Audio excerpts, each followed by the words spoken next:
defies There we absolutely go. everything about himself. Thunderfoot is live. He's live streaming, and I've super chatted him. And it's about and I asked him to appear on the show.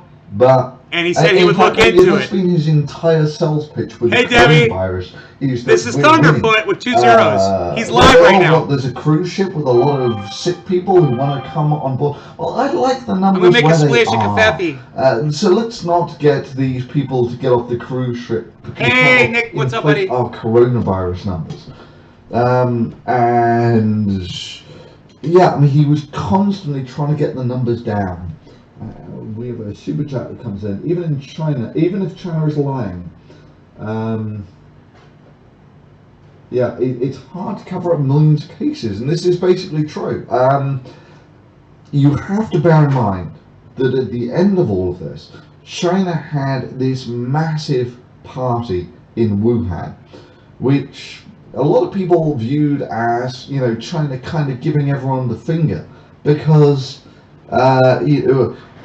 they had done something good and everyone else was still suffering.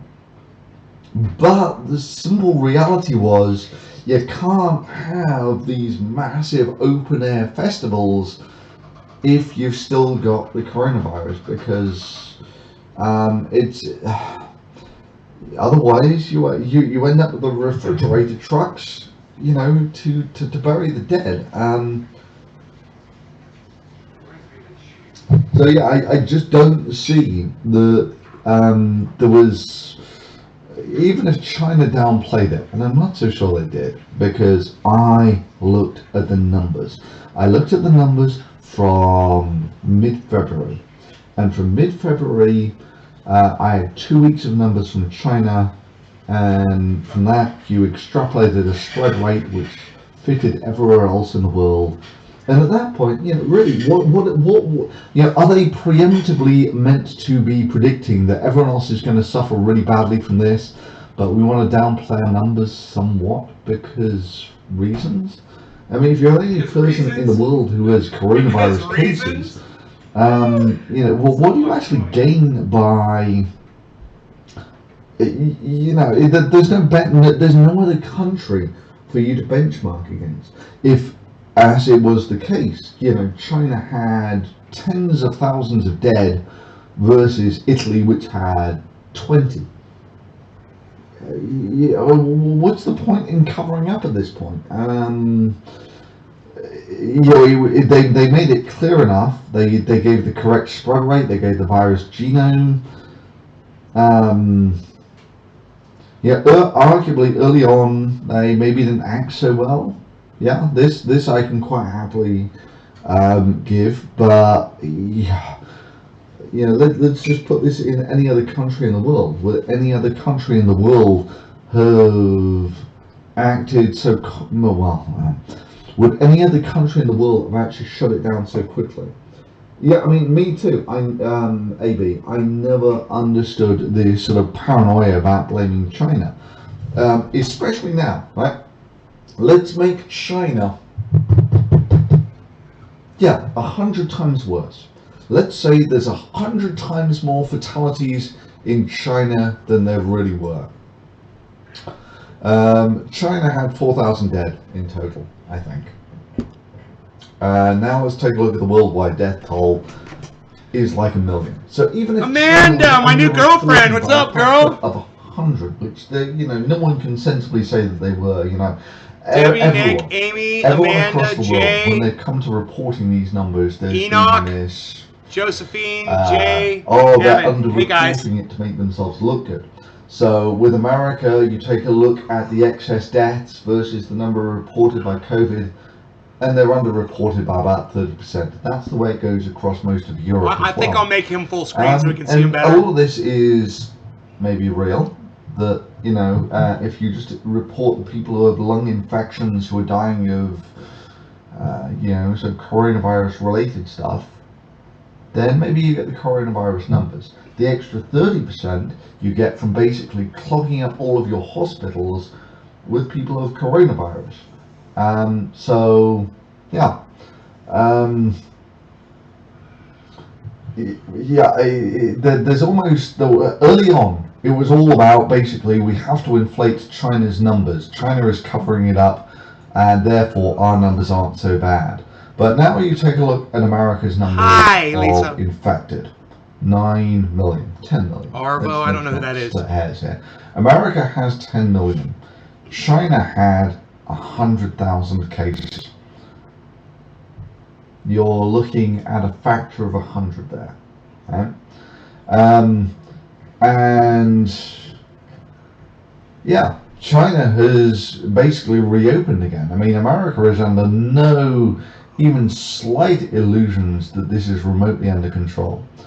Anyway, this was all a bit of a tangent. Sorry. Yeah, you would think Thunderfoot would be smarter. But it's amazing how many stupid people are in his chat. I predicted that it would be 100,000 by election day for America, and it only got up to 98,000. It's now 130, but we're the best part of a week on 130, 120, 120,000. There we go. 120,000 what? And we're coming up for winter. Now, I've not actually broken that down by state yet, so I got kind of distracted by the election. Terrible, I know. God, I can't wait to interview Thunderfoot. The sad reality is, even though he's live right now, you should all go over there and ask him to come on my show. In terms of who wins the electoral college, say fucking Nate loves you, bro. Come on the show. Come on Nate's Garden, man. He's a huge fan. It's very, very clear that there is a lot of, right? There was a clip which everyone must have seen. Night and day between him and AJ Goodman. Sore loser from Trump 2016, and let me see if I can pull up almost exactly the same clip from this news cycle. Is it this one? Nah. Just give me a second. Oh, I hate when people have to go looking for videos. I hate when I have to do that shit. No. There is this guy at a Trump rally, and he absolutely loses it. Let's just try Trump supporter loses it. Let's try video. Sorry, I had all of this lined up, and it's showing me stuff from a long time ago. That's no good. Anyway, he basically comes up behind a guy counting votes in Nevada, I think, and claims that the Biden crime family is stealing the election. At which point, you just sort of scratch your head and it's like, hang on, Sleepy Joe is the head of a crime family now? Sleepy crime family steals the election? On different bloody sides of America, in Pennsylvania, in Georgia, in Arizona, in Nevada. Like I said, I've lived in a lot of places in America. I've driven through Pennsylvania. Is kind of an interesting place. The Appalachians run all the way through. For the large part, I only ever drove through a little bit in the corner. But yeah, the idea that someone has masterminded election rigging in different sides of the continent just like this is kind of dumb when you only have to do it in Pennsylvania and Florida. Oh, no. What? Oh, it's sneezing. Ah! It always goes in threes. So, He's something funny. I always wanted to know is why. Oh no, I'm still going to go for 4. Is it? Don't go for 4. They're ruined. 4? He's the funniest sneezer I've ever seen. Oh my god. Beautiful, beautiful. Now I feel a little better. Right, so sneezes almost always go in threes, which I've never really understood. Let's try Nevada. Let's see if we can actually find funniest sneezer ever. Man losing it in Nevada. Man losing it in Nevada. Why are we doing this, Thunderfoot? It's a terrible thing the way that results are filtered these days. Part of me sort of says, yeah, okay, it does kind of stop the crazy from spreading. But, you know, if you're now going to get pangs of guilt about this, what is it? The most popular religion on the planet believes that we're all doomed because a ribble woman, oh God, a ribble woman, just needs a little more. Is he drinking wine? Because a ribble woman from a dirt man was convinced by a talking snake to eat a magic fruit, and that's why we're all doomed.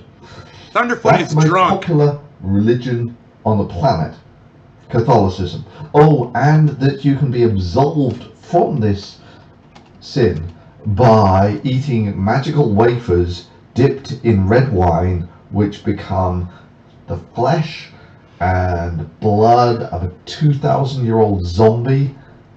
And if you eat those, you'll be absolved of the sins of Dirt Man and Rib Woman. Anyway, yeah, the very original fake news. I am so disappointed that I've actually managed to lose. I had it all queued up and ready to go. Read the super chat. Absolutely crazy guy. Oh wow! Just look at all those comments go. Okay. Yeah. Dirt Man, Rib Woman. The video is called Barbecue and Freedom. I kind of like listening to Tattoo. They do good dancey type music. Let's try this again. What do I want? I think it's Nevada. The video is called Barbecue and Beer. Everybody's telling him, but he's not. He's ignoring it. But it is almost the perfect. There we go. I have him. I have you now, young Joe. I have you now. Okay, so this should hopefully play through. No, we don't want you. We don't want you. We don't want any bloody commercials. Yeah, here we go. That's why I like Thunderfoot's channel. No commercials. See this now. He doesn't put ads on his videos on YouTube. I love it.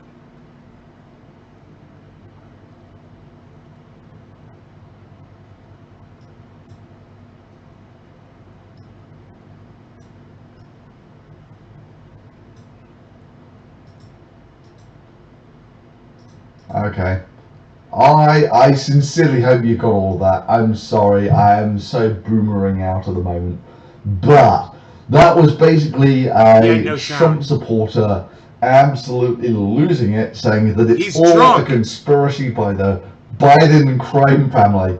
Not quite gathering that the messaging had been that it was Sleepy Joe. Sleepy Joe, not crime family Joe. And you take a step back, and it's even crazier than that, because you get these Republican guys down in Arizona saying, "Count the vote, count the vote." He's ignoring his audience. By the way, it's just one of those sad things. 3 words is they're absolute. I think he's drinking because Trump lost. I think he's partying. Mother or something. Anyway, so it's count the vote in Arizona, and it was stop the count in Pennsylvania. And it, how do these people walk and chew gum at the same time? Anyway, yeah, so I've lost the chat again. I've lost you, chat. Where are you? There's too many computers here. There we go. Hello. What?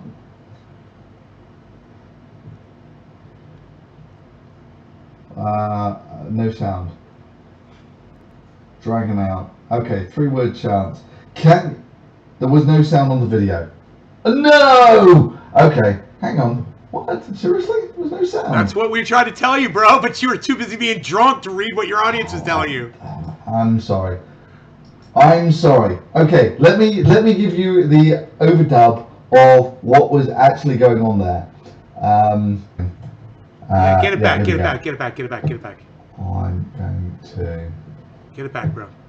I'm sorry, I started this just a little bit drunk, so I might. Oh, he admitted it! He admitted it! I fucking love it!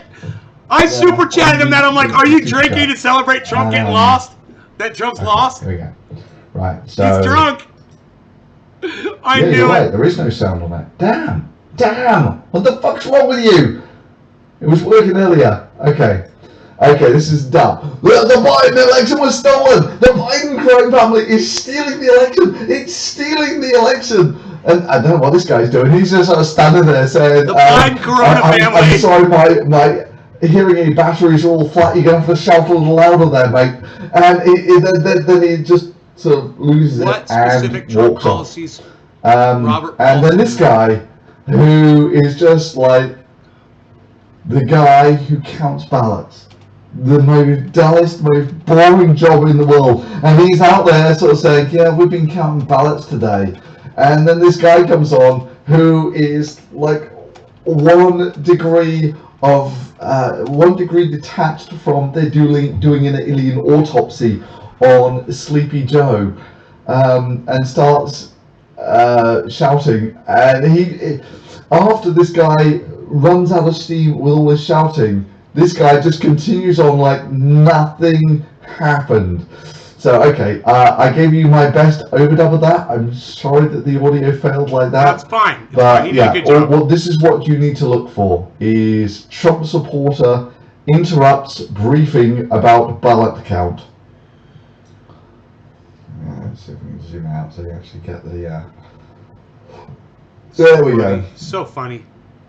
You do a search for that, and it is absolutely epic. Yeah, my live dubbing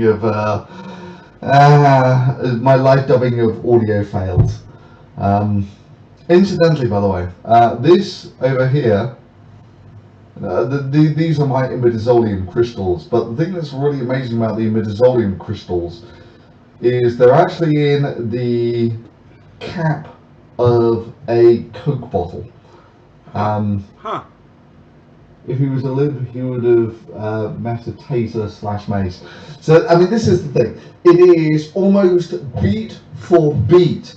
There was this very social justice warrior looking fat man / woman / feminist, whatever. And when Trump got inaugurated, they come out with this, no! And this was beat for beat the exact same thing, apart from with a redneck. And yeah, it's quite entertaining, doing the rounds on the news media. And that's the one nice thing, right? So it must be said, for years, every time that I try to make a sensible argument... Hey, 420 Homestead, I'll smoke to that. No law regarding cannabis. Cannabis isn't just for all. Cyber style. Cheers, everybody. For years before he was into the birtherism, or, you know, making his inquiries into 9/11 or whatever. Yeah, people would just say, Trump delusion syndrome, you've not gotten over the loss of the last election. And it's one of those things that, in terms of derailing a conversation, there you are trying to actually make a coherent argument, and it's instantly derailed with the most simple and primal of human emotions, that you're just bitter because you lost. And now it's glorious, because all of those people have been shut down in a fucking nanosecond because of these election results. Now all of a sudden, yeah, you don't turn up here anymore because you're just bitter you lost. And it doesn't matter how coherent the arguments that they make would be, because you can just... I mean, this for me, I kind of absolutely hate it. But, you know, you've got to see it from my point of view. For the last 4 years, it was just a bloody nightmare.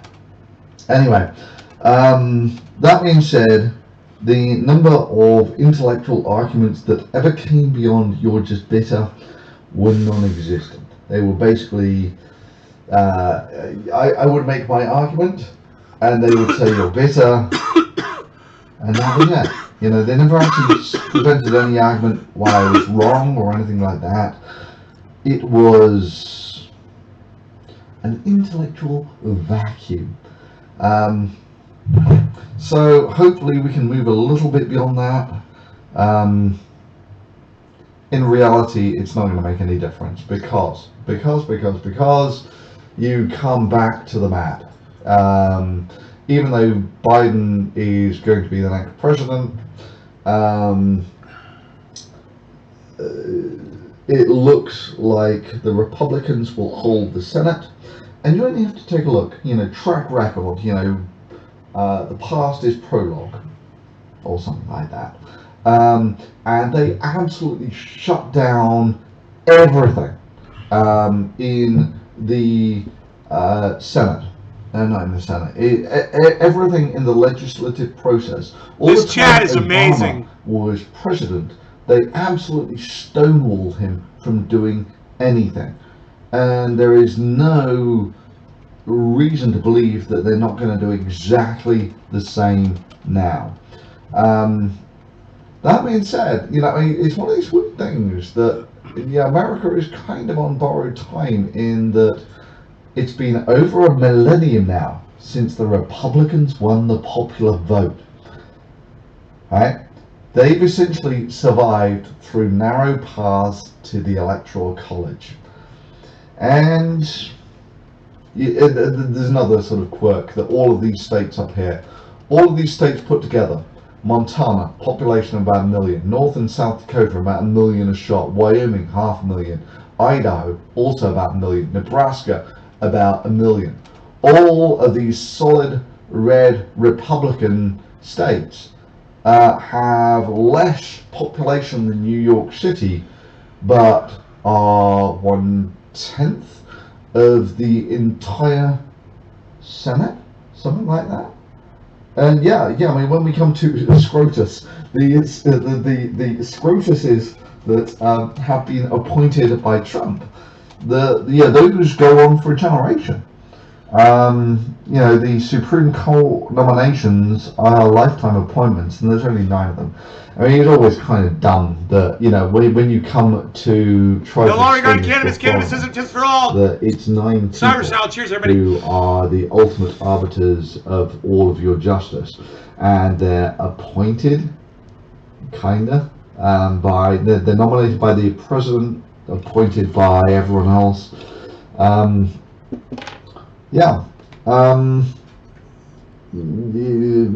is small number statistics. Especially if they're going to go down partisan lines that, they're either going to be Republican or Democrat. I mean, the whole thing seems to have been for, certainly as long as I ever remember it, there's only one issue that the Supreme Court matters for, and that's Roe versus Wade. And this goes to the deeply religious roots of America, particularly the deeply religious roots of the Bible Belt, a bit across the middle here. They all want abortion to be illegal, which is a very fine ethical position. It's just not one that works out very practically in society, in that America tried outlawing abortion and alcohol, for that matter, for a little while. And it turns out that if you try and outlaw things that people want to do, it just doesn't work out that well. So, they outlawed prohibition, and it just established the largest bootlegging Maybe I should go turn my heater off. criminal enterprise in history.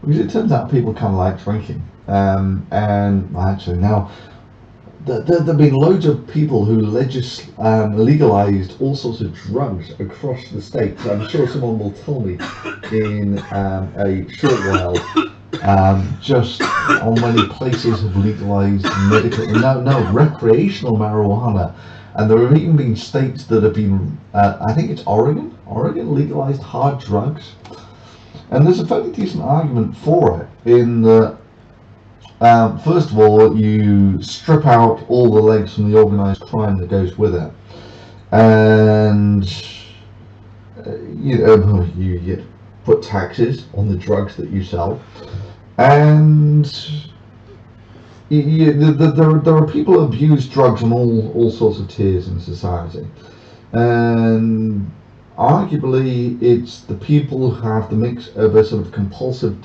obsessive disorder and drugs. This is a bad combination.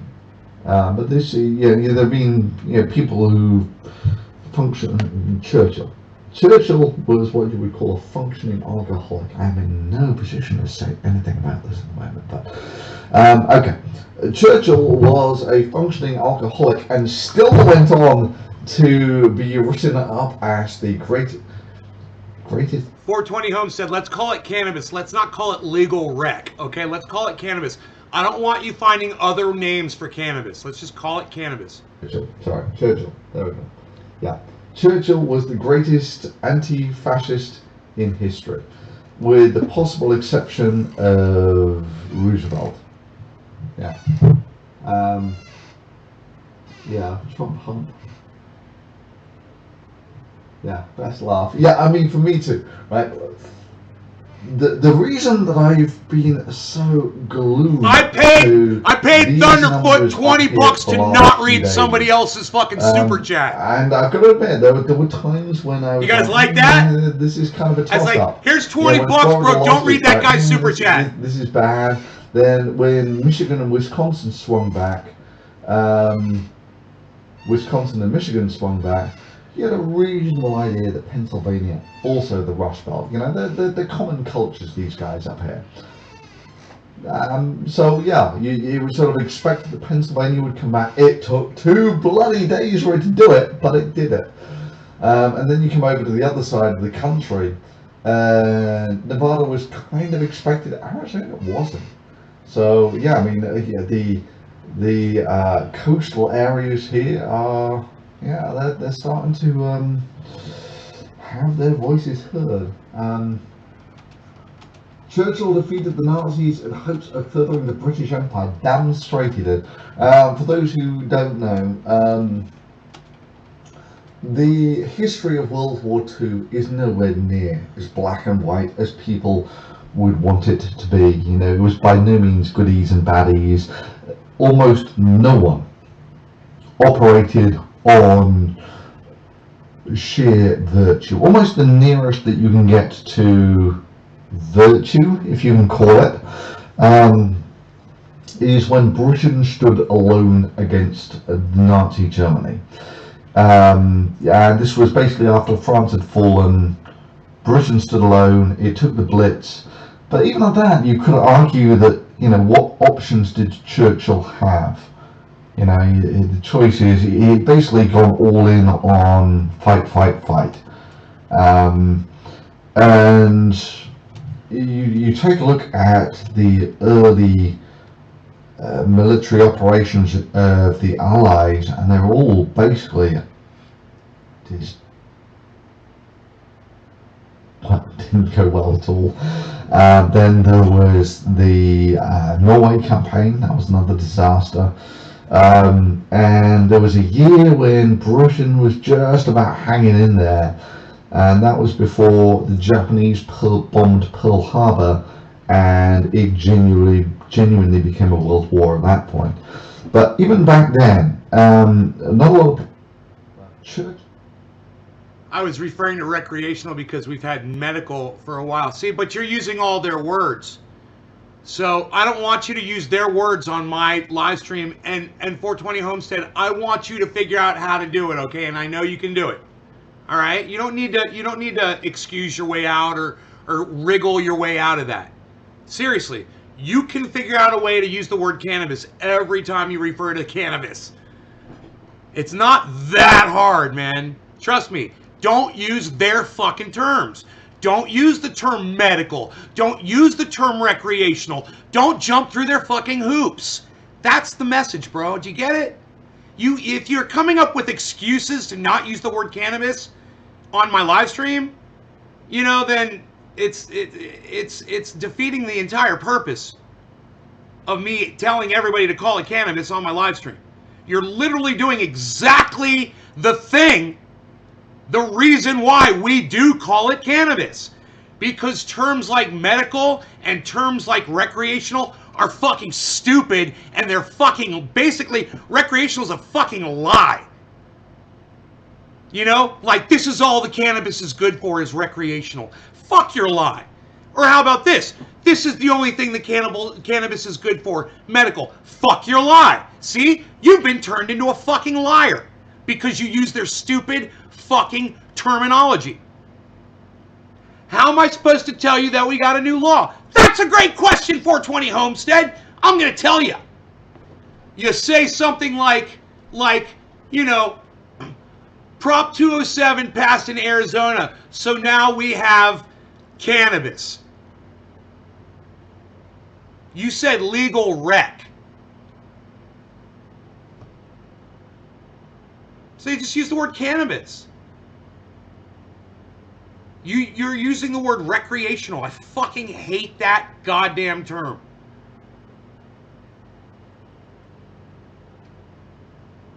How am I supposed to tell you we got a new law? 420, how are you supposed to tell me that? How are you supposed to tell me that you got a new cannabis law? I'm missing Thunderfoot, man. The hell are we? He's so drunk and funny. Nebraska. Okay, I know where we are now. So I was actually doing the last time I was searching for this. I was saying this was before the election, and I was telling people that there is absolutely nothing in Nebraska. There is this one interstate that goes through Nebraska, and no one ever stops or does anything in Nebraska. You had legal cannabis before, but now they're saying that you've got recreational cannabis. So you can just put the word recreational in quotations and say cannabis after to specify that. Right? You say, my fucking stupid state that we had legal cannabis in is now saying, oh, now you can use it recreationally. And you can put, you can say recreational cannabis. And you can put recreational in quotations. Instead of using their term, man, because using their terms is playing their fucking game. And that's the words. People don't think words are important, but words are a big way they get you to jump through their fucking hoops. A lot of people come in and say, oh, what do words matter? They're just words. Weed, pot, dope, marijuana, reefer. They're just words. Oh, really? Well, then why did every single person on my goddamn live stream right now, their hair just stood up on the back of their fucking neck when I said all those words? They're just words. Right? Words have power, man. And they'll use the wrong words to subvert our movement. And our movement is correct, and theirs is incorrect and hurtful, and ours is helpful.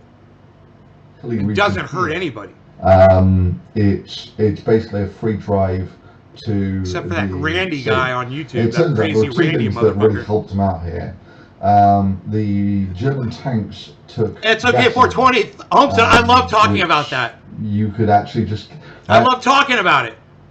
Any chance I get to talk about it, I love it. The Germans might be preparing to invade it if they ordered. It's like you gave me a France. Like an alley. And when they did that, they knew where all the gas stations were. It.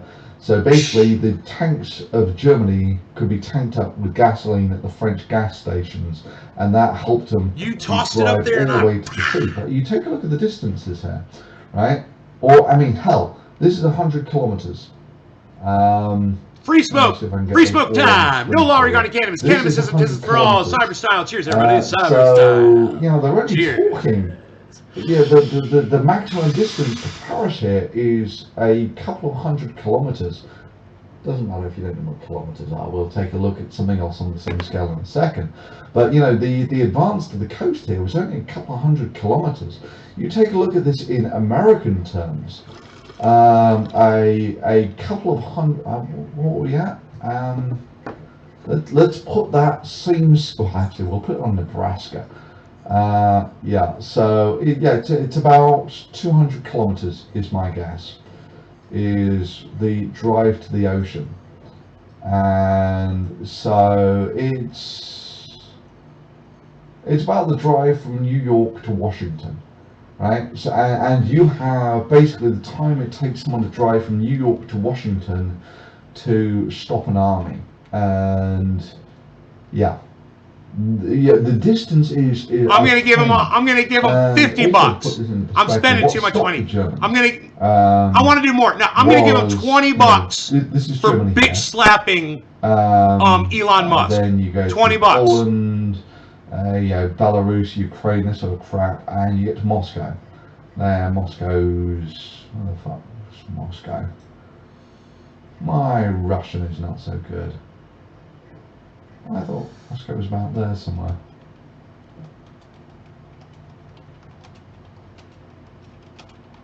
I'm not seeing Moscow. Anyway, there's not a lot here anyway. So Moscow is... Seriously? You're not going to tell me where Moscow is, Google Maps? I have got this right, haven't I? I'm not like miles out or something. Right, okay. Let's be bold. Moscow. Super chat. That's not gonna work. Moscow. There we go. There we go. Moscow. Super. So there's Moscow. And this is 1,000 kilometers, right? This is 1,000 kilometers. So to go from Germany to Moscow, you're looking at 1,000 to 2,000 kilometers. Right now, the German invasion force, when they got them, they were about here somewhere, somewhat inside Poland, and there were about 3 million people. So 3 million people, that's 3 decent-sized cities, and you had to, even if you just look at the logistics of moving those 3 million people out to this sort of arc here. This is a monstrous operation. So I'm going to keep the scale exactly the same here, and we're going to take that distance there and see how much that is on America. And it's about basically taking the entire of 3 million person cities on the east coast here and moving them to the middle of America. It's a monstrous logistical operation, even if there are people there trying to kill you, which of course there were. And this was all done before computer logistics or anything. So what happened is they got about kind of up to this sort of line here-ish, this line here. And at that point, the logistics, it was a combination of the logistics died. It's like I want to give him $20 for the people that are unsubscribing from his channel. I feel I should contribute something. Thank you, John. Much appreciated. Watching the videos for over 10 years. Glad you enjoy the videos. Me too. So yeah, the Germans got up to about this line here, and they basically ran out of steam in that the Russians had been fairly successfully trying to kill them. They basically destroyed the frontline strength of the army by the time they got to this line here. In the year after they invaded Russia, they got all the way down into the Caucasus here, and there's this epic battle in Stalingrad, which was basically a complete turning point for the war. Last supper before I go back to work. Leave it to Trump to be a whiny man baby and delay the inevitable. Yes, I mean, but in many ways, this is where. Okay, I know I should be the big man here. I know I should be a. Yeah, okay, let's just leave it as a better man. But it's so tempting to savor the tears of the Trumpetards.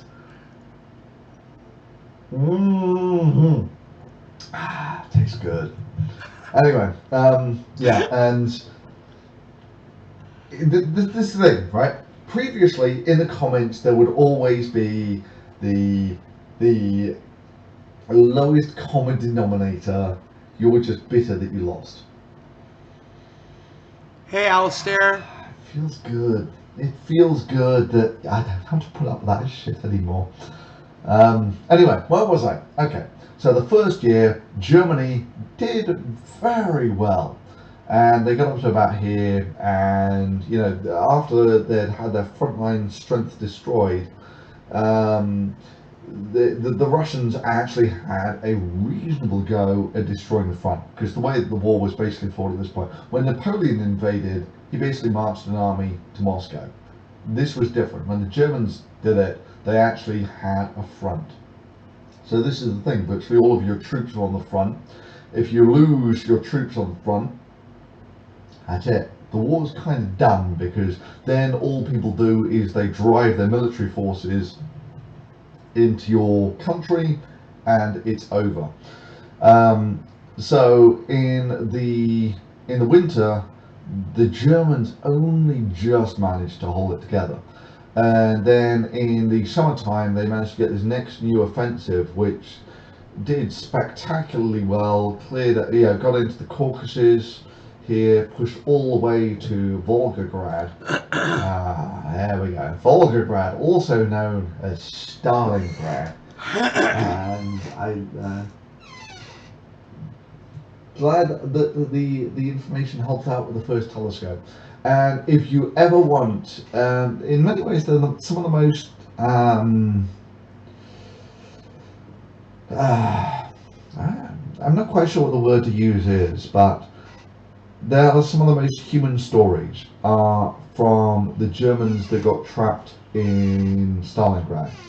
Because you got to bear in mind that, with all of these things, there are the people who are devoted to the cause. These, in more modern times, would be the people who would support Trump even if he shot someone in Fifth Avenue.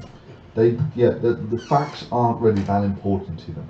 And there were people like that in the German army. But there were also a lot of, the bulk of the German army was more normal people. If anything, the only message that people ever ought to be taught about World War II is that Germany, prior to World War II, was it was one of the most modern countries on the planet. It was a Christian country, and if you can get the point where you go from that to mechanized genocide in 4 years. Wow. And we can Why do it too. can't it happen anywhere else? Right. That's the almost basically. Put a fucking stop to it.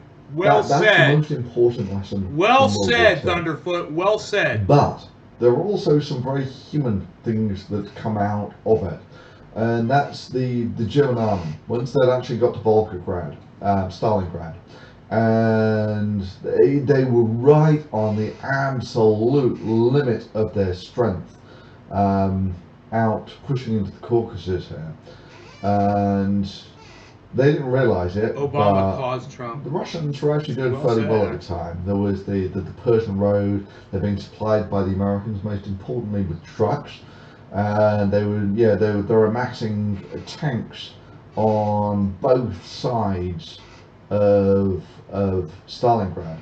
And in one very quick movement, they basically cut off Stalingrad. And the people in Stalingrad, this is Russia in the winter. If you don't have fuel, you freeze to death. If you don't have food, you starve to death. And this happens very quickly. I mean, so once they were cut off, it was in the 6th Army. It was the 6th Army in Stalingrad, and this was the absolute cream of Germany. It was the best army that they had. This was the army that, I mean, if you take a look at how far they've gone, I mean, it's fairly impressive. But this was the army that Hitler had boasted could storm the heavens. This was sort of instrumental in the conquest of France. just a year to 2 years ago, and they're cut off in the middle of Russia, right? No food, no fuel. And it turns out it's even worse than that because they were in a city that had been bombed to bits. And when they bombed it to bits, all of the stuff that would burn had been burned. So they had no fuel and no food. And um, there was a rescue attempt launched. I'm trying to remember, is it Winter Storm? Was it? Winter Storm. It was a Manstein came up from the south, and they got within, the Germans in the city. They were stuck there, right? Um, they could see the flashes of light from all the gunfire at night, and they could hear the roar of guns, but it was about 30 miles away, right? Too far. You can't just walk out 30 miles in Russia in the winter. You freeze to death. And then Manstein's push is repelled, and these guys left in the pocket, 250,000 people. It's basically they slowly freeze and starve to death, and even there's 250,000 people, and I forget it's something like 6,000 of them survive Russian captivity. So it's 250,000 cut off, and there's a typhoid epidemic afterwards, and they're all basically starved on the edge of death anyway by the time they surrender. But just so you know, it's if you take a look at some of the interviews of the people who were in the kettle, that's the German word for the cauldron, the people who were stuck in Stalingrad, there was no hope of survival. God, he's still talking about you were Germany. basically surrounded in Russia. The Russians didn't really even need to do anything. Basically, you just left them to starve. But then they were after they were so marched off to camp. There was a typhoid epidemic, and it's virtually no one survived. But you take it, you feel bad for them. Things to bear in mind that when Germany first invaded all of these portions of Russia, they took loads of prisoners, and the survival rate on those prisoners was also like 3% or something. They would basically get all the prisoners, put them in camps, and give them 1/10 of what they actually needed to survive. So the survival rates on the Russian prisoners was abysmal. So I looked at like that. It's difficult to feel sorry for. They kind of got what they were giving, but nonetheless, it's when you actually see some of the interviews of these guys. They're like old men, remembering what it was like for them when they were 20, and they were sat out there in the middle of bloody Russia, freezing, absolutely freezing, and watching the flashes of light from the guns, hour by hour retreating backwards. You can empathise with these people. And you obviously have a keen interest in the bulletin boards. Yes. Enjoyed the tanks video, would be keen to hear more. What about Churchill being virtuous in his motives? So it's one of these things that to be sort of famous in history, you've not just got to have the right motives, you've got to win as well. That's not entirely true. The 300 Spartans, there were the sort of glorious failures, the charge of the Light Brigade, which when I was a kid, charge of the Light Brigade had all sorts of connotations of space. Hey, Alistair.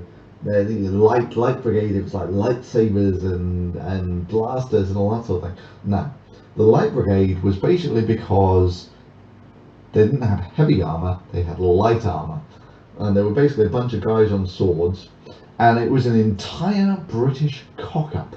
The charge of the Light Brigade, and this, for some bizarre reason, is written up as some great and noble chapter in British history. Is the charge of the Light Brigade, regaled in song, that into the Valley of Death rode the 500, I think it was, and the Light Brigade were ordered accidentally. It was a communications cock-up.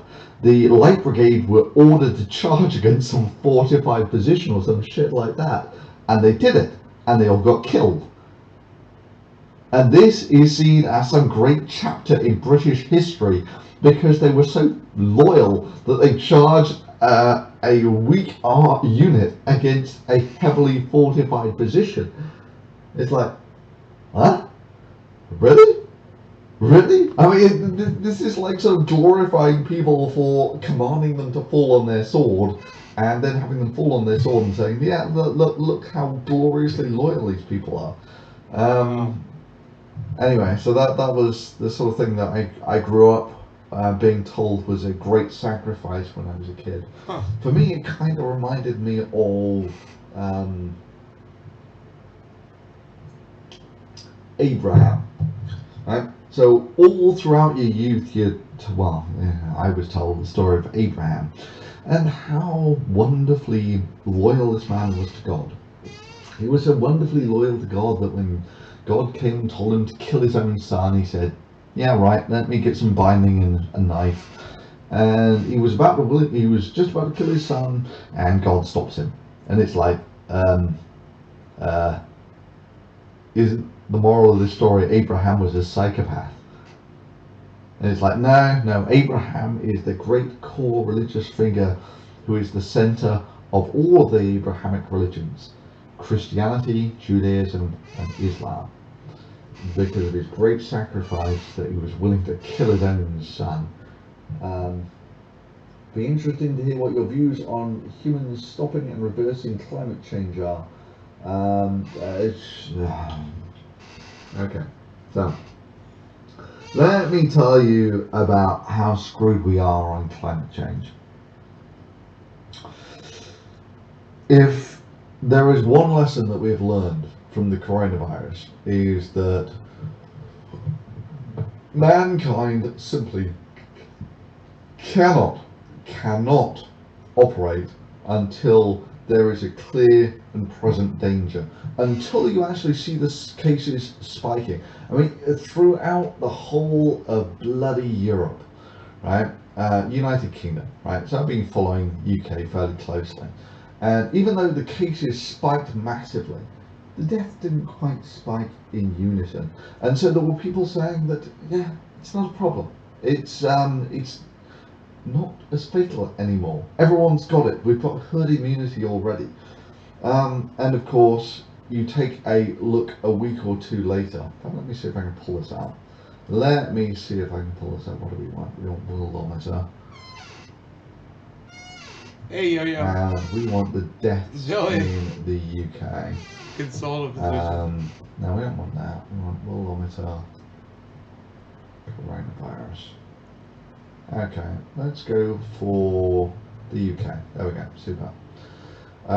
So coming down to the UK, yeah, the cases spiked up, and they were saying, yeah, but death didn't really do the same. And it was true that for a long time it's daily cases, daily deaths. For a long time, deaths lagged. You know, it's like a couple of 20 deaths per day. That's nothing, right? Why are we getting all worried about this? And the simple answer is because viruses are viral, right? It's one of those things you can get lots of people dying from smoking, but you're never going to get 10 times that number of dying, or 100 times, or 1,000 times. You can do that with a virus. You can't do it with smoking.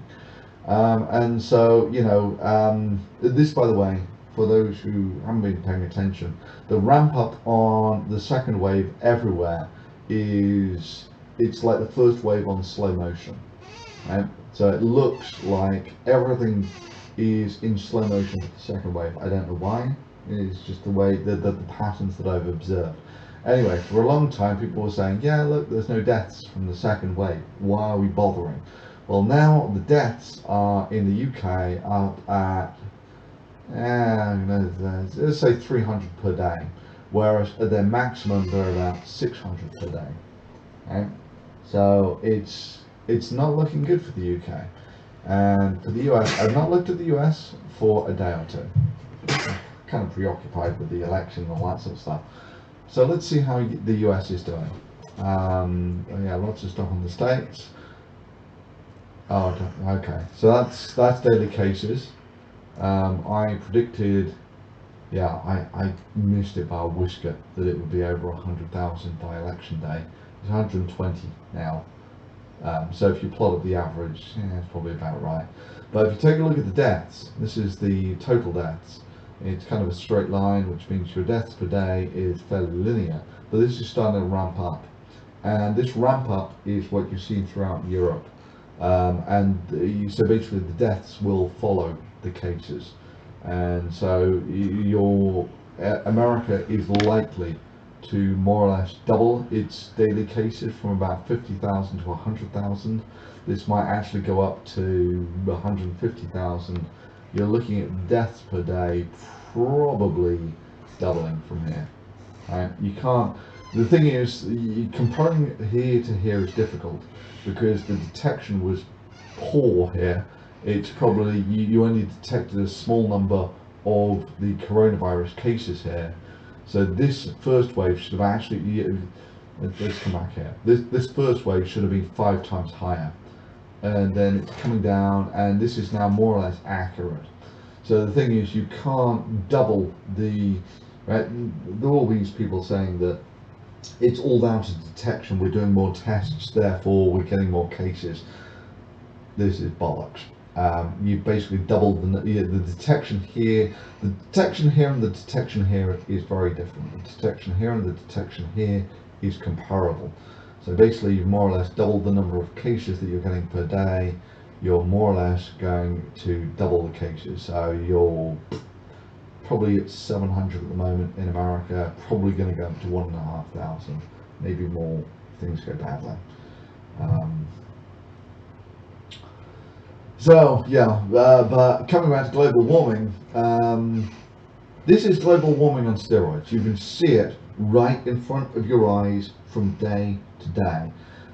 When it comes to global warming, you basically run into what I'm going to call the Steven Crowder syndrome, where he will make a video in the hottest month in history, in the hottest year in history. He's already talked. I remember this. That global warming is fake. There'll be the whole gamut, the whole spectrum of reasons fake. why you don't have to worry about this. Let's just take a look at top 10 hottest years. Top 10 hottest. Yeah, you're going to get some interesting things there. Okay, top 10 hottest Pepper's anime guys, models, Bollywood actresses, anime characters, actresses in India. This top 10 hottest anime characters. Years in history. Right? Oh my god. I can tell you with absolute certainty that of the things that that is not a tailored search, because the number of times that I've searched the top 10 hottest years in history blows the crap out of all of the others. Anyway, there you go. So I mean, you get a whole host of things like this, and you take a look at the top 10 hottest years in history, and man, they're basically all the last decade. Right? It's that straightforward. Or if you take a look at this last decade, global temperature. The last 10 years. Top 10 hottest years on record. For the last 10 years. Yeah, and we're fucked, kids. I remember Steven Crowder when he was making his videos saying that it's all a scam, it's all a hoax. There's been no global warming. Everybody's leaving, man. Nobody wants to watch 20 this with me. years. It's crazy. You Yeah, guys it's don't like basically you Thunderfoot? say, well, let's draw a He's line talking across the exactly middle. about what I was talking about. Well, yeah, but those were still the hottest years on record.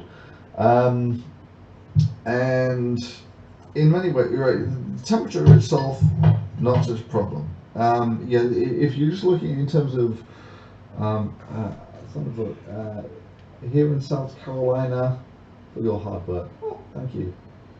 South Carolina, I hate to say it, but weren't they? Okay, weren't they one of the ones in? Oh no, it's North Carolina. North Carolina was one of the ones in play, He's checking. and they've not counted any votes. They've been at 94. Oh no, they're 99 now. Okay, that's kind of a done deal. Okay, North Carolina goes to Trump. Blech. Oh, it's more than one part in 1,000 now. In favor of Biden. Pennsylvania, yeah, Pennsylvania, I suspect is going to go like a percent. That's the point. You can't once they get beyond about 1%, you can't really claim it's margin of error how you count the votes or something. Trump is doing more stop the ballot count than he's done stop COVID. Absolutely, yeah.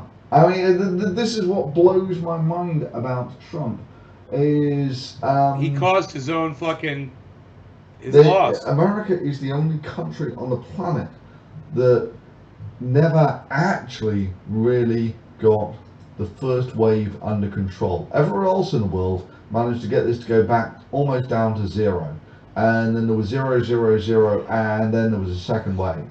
Right? You take a look at any other bloody country on the planet. Actually, not true for the Middle East. Middle East was not so good.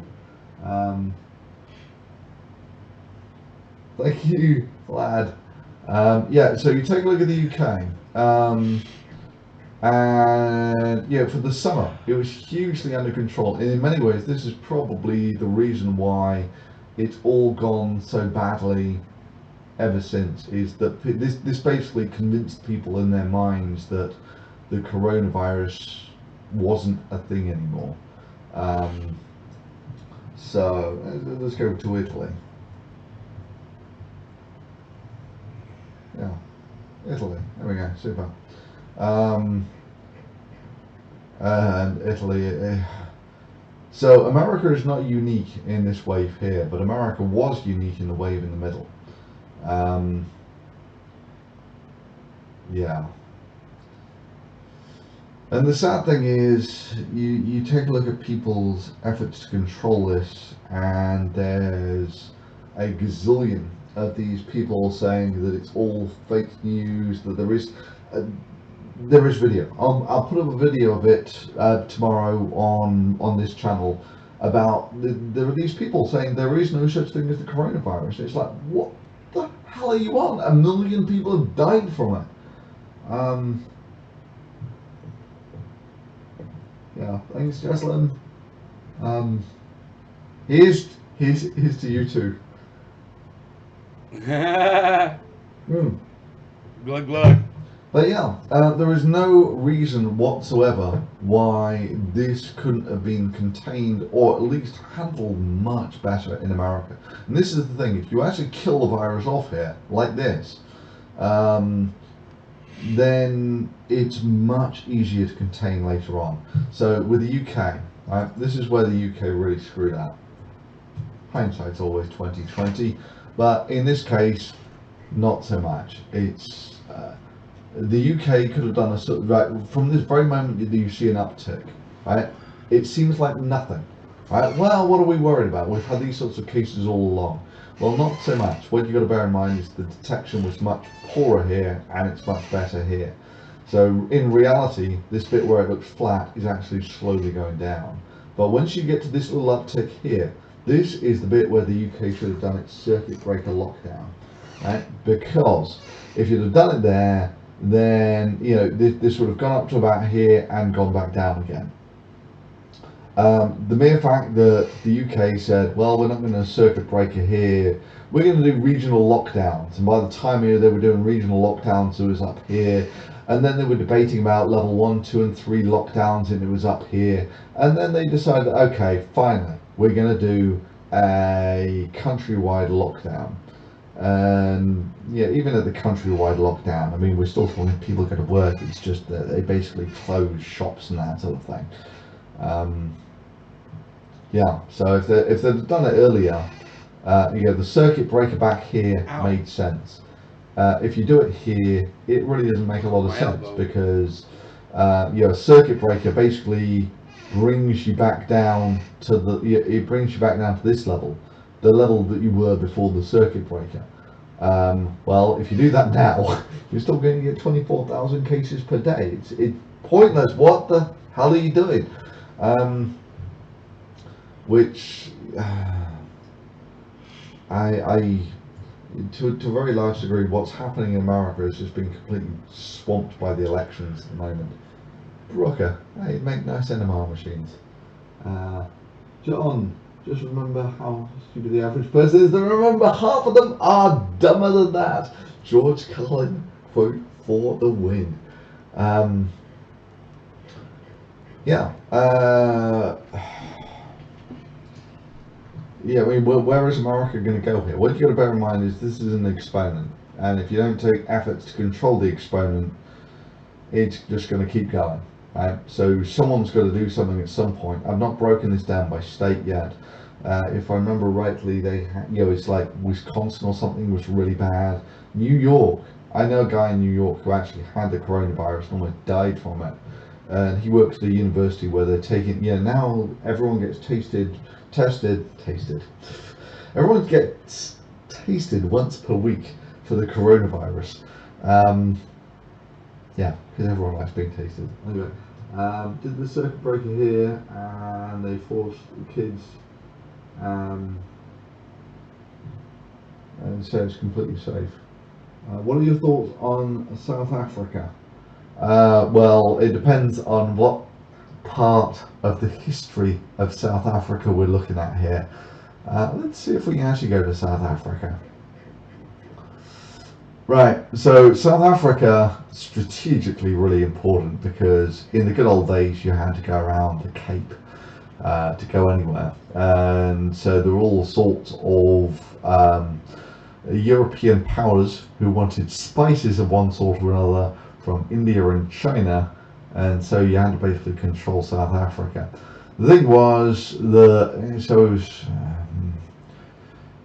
people who was colonized by, I can't even remember who, but the apartheid system. Basically, they had the two-tier thing that, in fact, I think they even had this really messed up version of Darwinism where it was a mix of Darwinism and creationism. That white people were made by God, but black people evolved from apes. And it's like, really? Yeah, so why are they biologically compatible at the genetic level?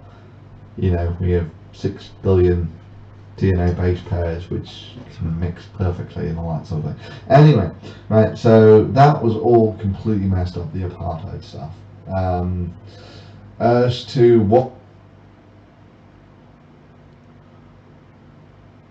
what's happening since, I'm not entirely certain. It turns out Africa is actually a fairly rich continent. If you take a look at mineral wealth, Africa is not that far off places like Australia. Australia has also got quite a lot of mineral wealth to it. Uranium it's certainly got a lot of. But the population of Australia is like 20 million or something. Entire population of Africa, I don't actually know. What is the population of Africa? You have till I type it into a Google search engine to find out what is the population of Africa, the entire of Africa, and it's about 1 billion people, turns out. So the entire of Africa has about the same population as China. 1/8 of the world. I think it's like 20 million or something. So 1/8 of the world is on one Europe continent. is about 500 million. And if you take all of this sort of area here, this is 500 million as well. So there's actually quite a lot of people in Africa. But they all, Hey, if you take a look Mandolin. at it in terms of financial wealth, Africa is dirt poor. So if you do there's a map you can do, uh, um, world by GDP, I think. GDP. And we'll do a search on images, and it basically shows you the map. There we go. This is, I think, exactly what I'm after. This is the world by GDP. Let's make that nice, a little bit bigger so you see what the hell's going on. And America is a good portion of it, quarter or so of the GDP. China and Japan, they do well. And Europe also does fairly well. And then you take a look for where is the entire of Africa. And I think this is the entire of Africa here, this little smidge on the side. So yeah, this goes back to the Brexit days when people were saying that why don't we look to great trading opportunities in Africa, and the entire GDP of Africa is comparable to that of France, right? The difference, of course, being France is 20 kilometers, 20 miles, that sort of thing, away from the UK. The entire of Africa is a long way away. So, I mean, this is the thing, just the sheer geography is basically what determines a lot of the issues with Brexit. That you typically trade with people who are close to you, and in that sense, the UK is a fair-sized player in the world. There aren't that many bigger than it. United States, China, Japan, Germany, that sort of thing. But on its own, it's geographically next to Europe. So realistically, if you're going to go for the Brexit thing, the only trade agreement that really matters is the one with Europe, because right on your bloody doorstep. And Brexit, by the way, is going south spectacularly. If only someone could have seen it coming 4 years ago. And what was it all really about? If you take a look, what are the sticking points now in Brexit? It's about who gets to farm the fish. And there's this thing that who actually knows any of the rules that govern fishing? And it turns out for the UK, the entire of the fishing industry is about 0.1% of GDP. Tourism, I think, is about 6% of GDP. Yeah, the oven-ready Brexit deal, not so oven-ready after all. But anyway, so tourism, I think, is about 6% of the UK GDP. So that's 60 times as big as the fishing industry. But it's this thing that people get terribly patriotic about. We need the ability to catch the fish, whether it's I don't know whether it's 6 miles or 20 miles off the coast or something. These are things that no one would. If you take any person in the UK and ask them what are the fishing rules, no one has the slightest clue. And it's even more complicated because Southern Ireland here, is part of the European Union, so they have their own fishing rights. And it even gets worse than that, in that even if the UK does have fishing rights to all of the area within 20 miles of its coast or something, it turns out that the UK doesn't actually eat that much fish. So even though it's 0.1% of the economy, it's like 3/4 of that is actually exported to the European Union. And you want to sort of basically mess up the status quo, and whether the status quo is fair or not, this is an open argument. I can quite happily accept that, you know, the status quo is unfair. It would have in many ways helped if people who had been arguing about fish in the European Union for the last 20 years, like Nigel Farage, who was actually on the UK fishing representative or whatever, turns out he never turned up to any of the meetings, any of them. It's like, what? Okay, so you didn't actually make any representations for the UK within the European Union in terms of fishing, and now you want to basically, this is what's going to dominate UK industry for the next 10 years. And when I say dominate, okay, turns out most countries do work, they work for themselves. Project Fear, it becomes Project Reality on steroids, damn straight.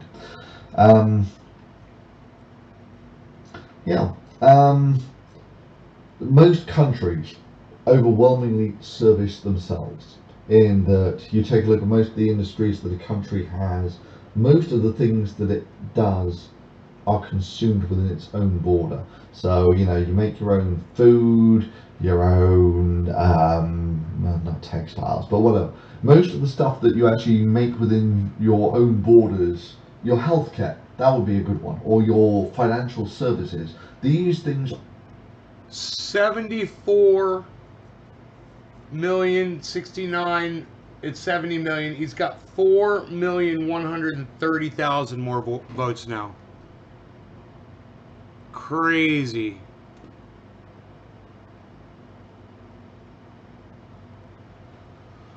Ain't it though?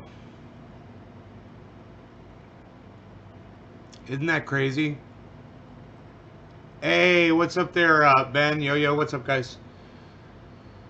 Cool. So I'm out of here. Thanks so much for watching, guys. I'll see y'all later.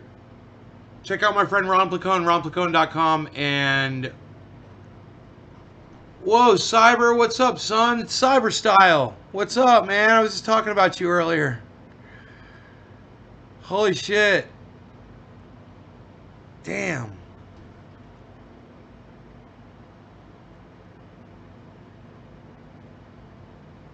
Moo.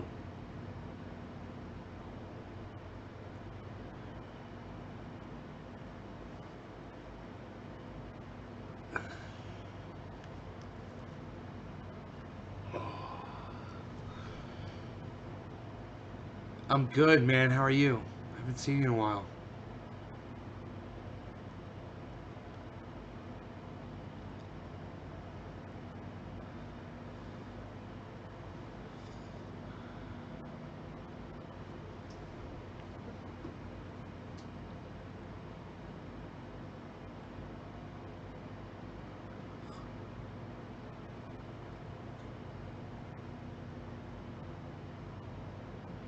Yeah, I got them out of storage.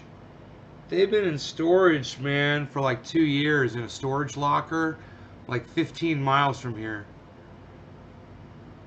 And I finally went over there and I dug them out. They were all the way in the back.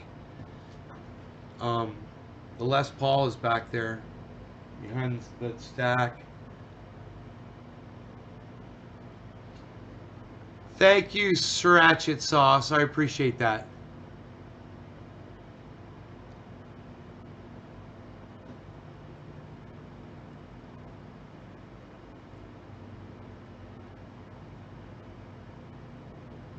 Yeah, man. I remember this one.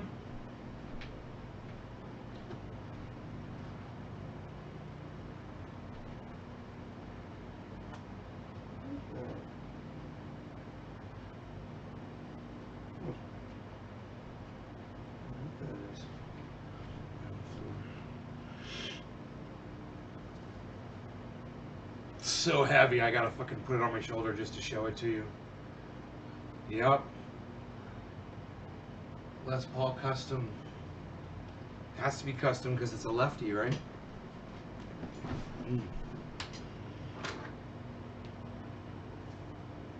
It sounds so good. It's so funny. Something like this can just sit in a warehouse. You pull it out of the warehouse and you just plug it in and it just sounds fucking great.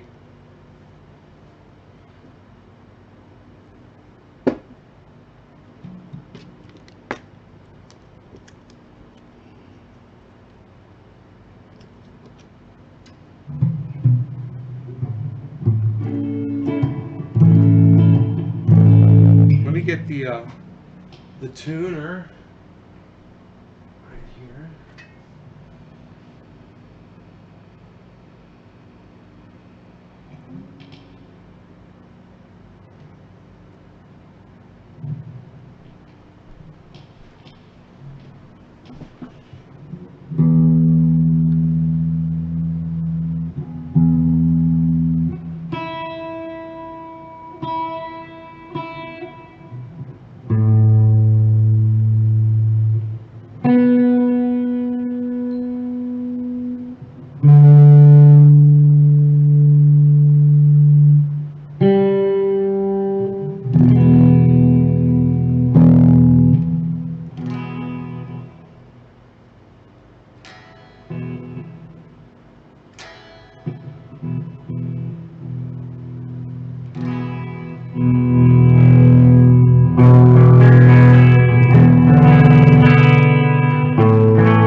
Playing games with ray tracing and shit now. I don't know. Oh, with ray tracing.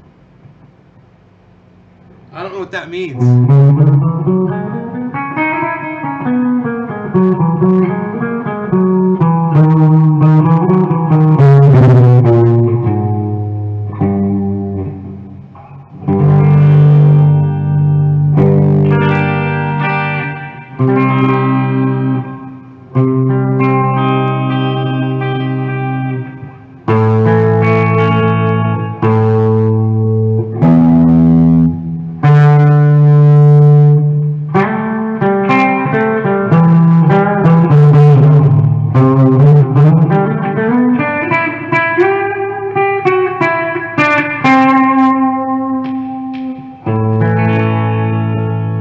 What a great clean sound.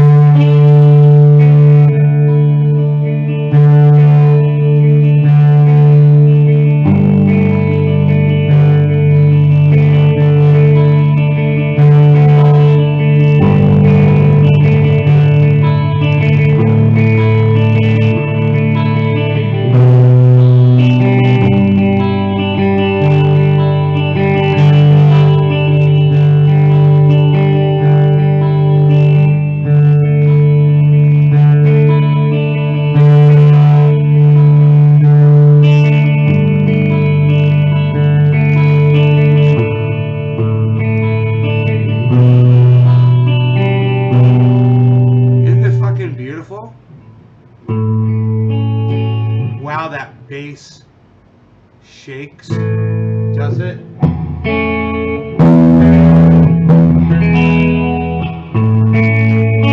better make sure I'm not knocking.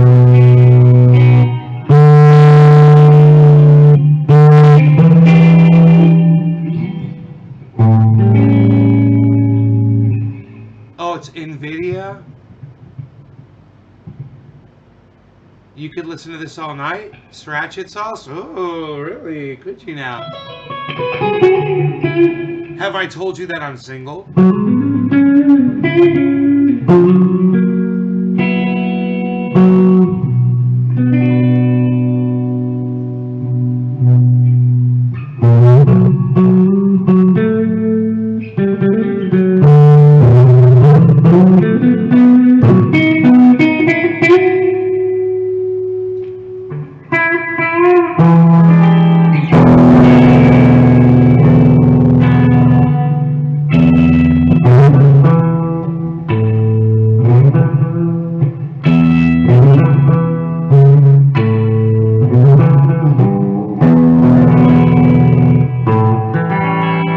Paranoid that the glass is gonna fall off the wall now.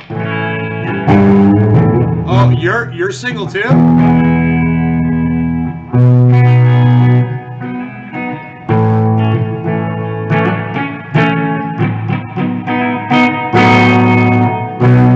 I like that you're single.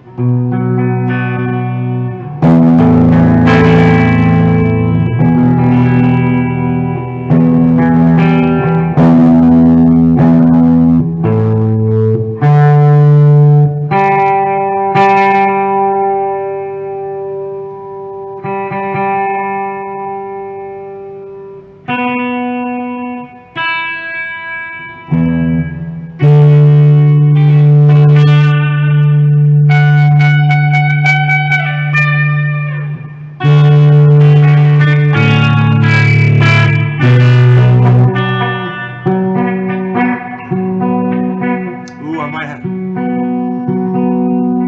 to have him look at that.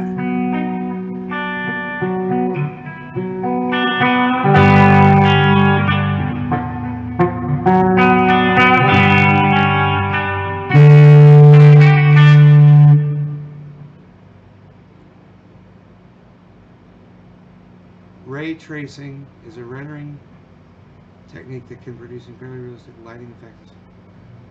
The path of light and similarly the way that the light interacts with the virtual hits in the computer generator. Oh, okay, I gotcha.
Huh, it says it's in tune and it still came up.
fingers are numb.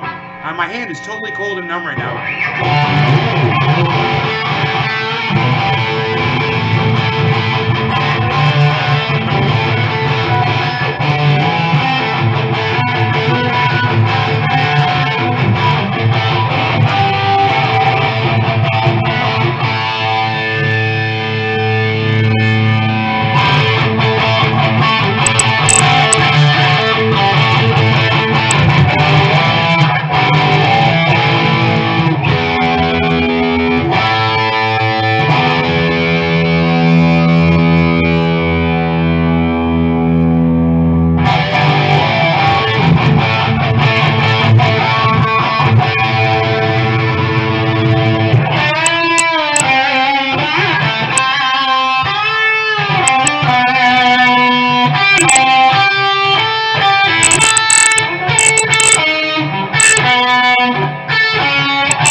It's too bad it's got that. I've got a noise gate that'll shut that off. I got a compressor, a noise gate. Oh my god, I could bring my mics up here, everything.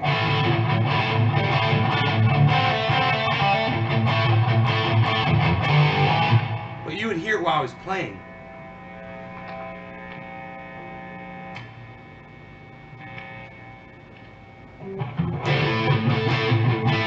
I could just work with this tone since it's got lower notes.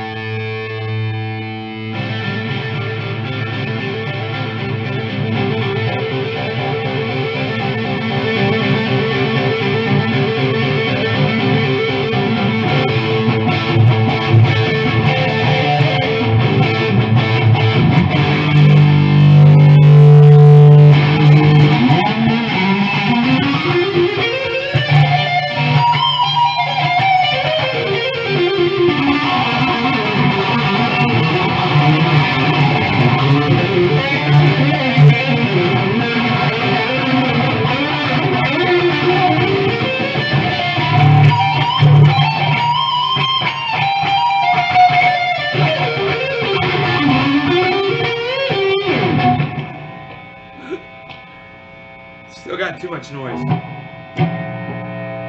Huh. Isn't that too bad? Always with the noise. But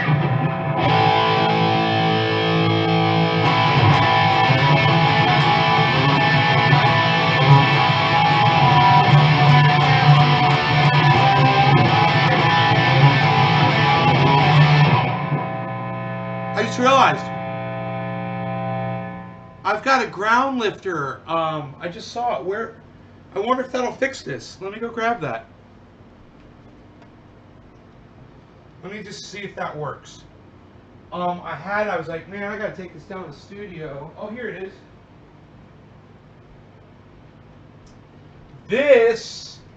This could fix the problem. We'll see. We'll see.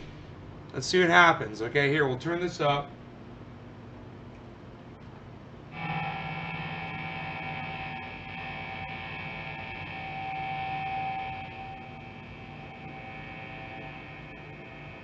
Okay, and let's see what happens in sound. And come over here and do this. If we can do it. Oh. Oh! Where's it plugged in at? Okay, I think I see. I think I can get to it over here. Yeah. Without unplugging the fucking router, hopefully. Okay, here we go. Like a surgeon. Let's try the ground lift.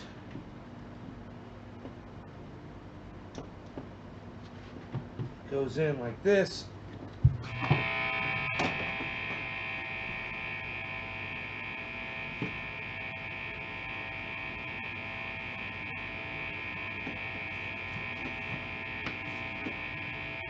Huh.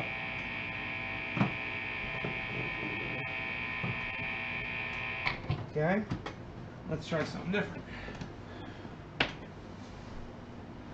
Let's go directly in to the wall here. Let me just see what this sounds like.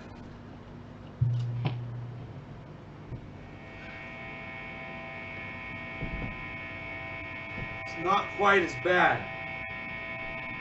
It's interesting, huh?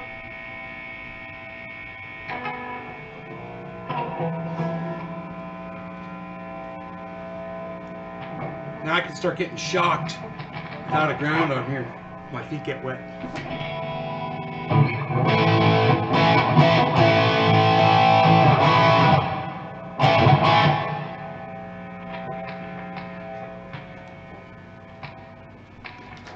Wait.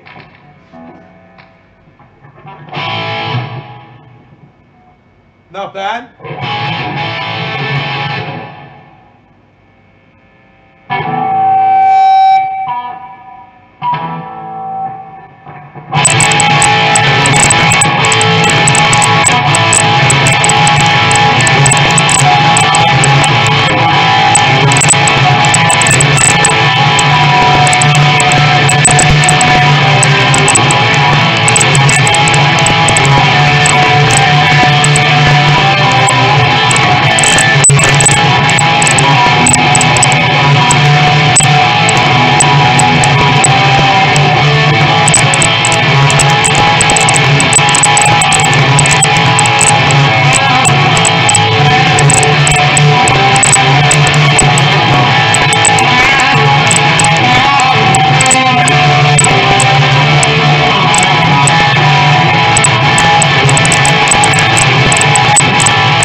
Something's not right. I'm saying you're in tune, but.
Maybe the strings need to be replaced.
I think this thing's gonna rock when I put new strings on it. I think these strings are cooked, bro. They just keep moving. And I got some nice new strings to put on here too. Then I'll be like, I'll be rocking.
is just, it's got a lot of gain to it, you know. It's kind of hard to control it. It's hard to control me when I start hacking on it.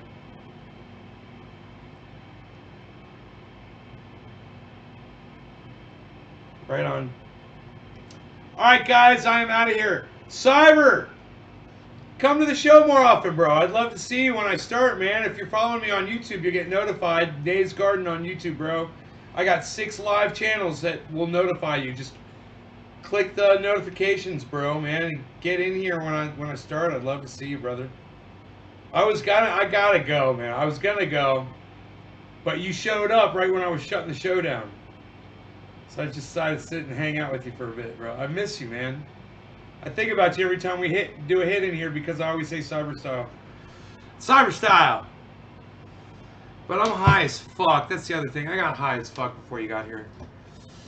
So I'd like to smoke with you though, so fuck, this guitar needs new strings on. I guarantee you that's all it needs, man.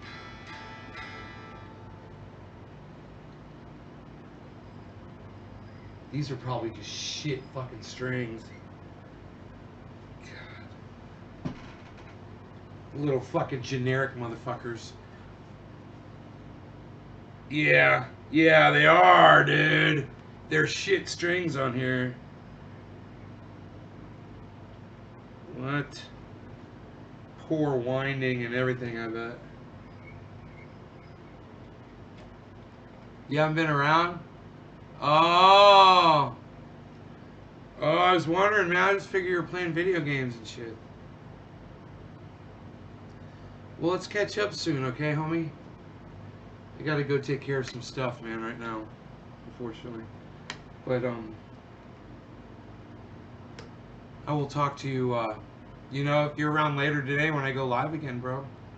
Come in the show, man. For sure. These little fucking tuners, though, bro. These little sharks. They're fucking amazing, man. I love them.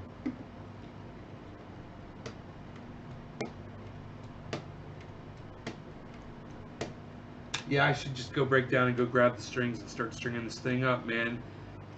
My playing would improve probably 10% too with better strings. Grab fresh picks too, because these are, I'm using picks that I've shredded down, bro. They're fucking all worn down and shit. This one especially. Get some fresh picks. I might even have to change the kind of pick I use, because my playing has changed. Who dis? Who dis? Who dis? Graham Elwood's going live. Oh my goodness, you guys should go check out Graham Elwood. He's going live. Oh, he's gonna be live with fucking Lee Camp, man, right now. What?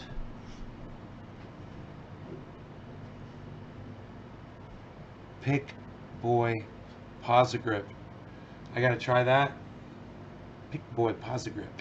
I think you did a whole YouTube video on those a long time ago, I think.